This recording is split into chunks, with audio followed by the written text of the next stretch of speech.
राधे राधे दोस्तों, आज मैं फिर हाजिर हूँ आपके लिए बहुत प्यारा सा गीत लेके जो फौजियों पे आधारित है। और ये गीत मुझे बहुत प्यारा लगता है, मैं आज आपसे शेयर करना चाहती हूँ। तो आप लोगों को कैसा लगेगा ये कमेंट करके ज़रूर बताना। देशवा कसान हउए फौजी जवानावा हो, फौजी जवानावा हो। ये नहीं से देशवा कसान हो राम, ये नहीं से देशवा कसान हो राम।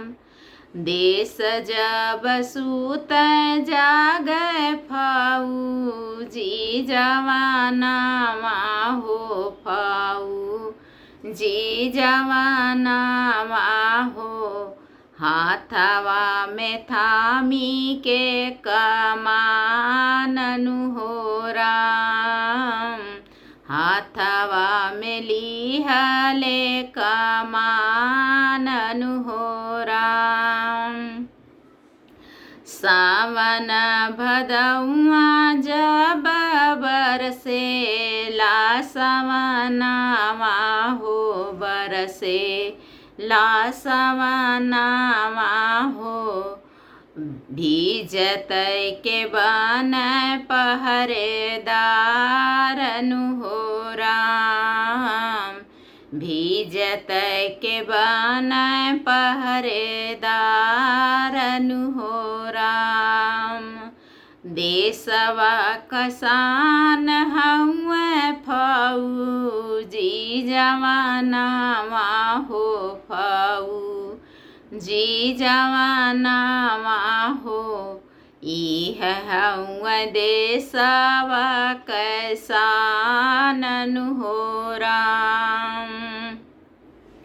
ऐसन वीरानावा पे बलि बलि जाई हो, बलि बलि जाई हो।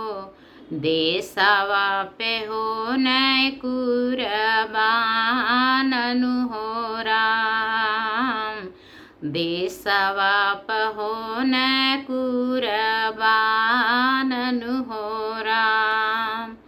इनके ही बाप औरी इनके महतरिया हो, इनकर महतरिया हो।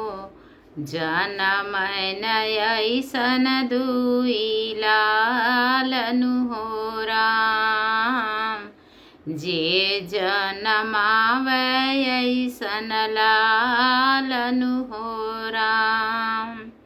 इनके मतरिया के करी ला सलामिया हो, करी ला सलामिया हो।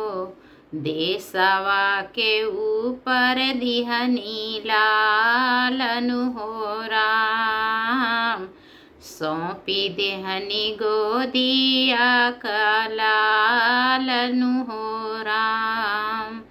झुकी के करीला हम सलामन हो राम। ये गीत कैसा लगा? ये मेरा लिखा हुआ गीत है। आप लोगों को पसंद है तो कमेंट करके ज़रूर बताना।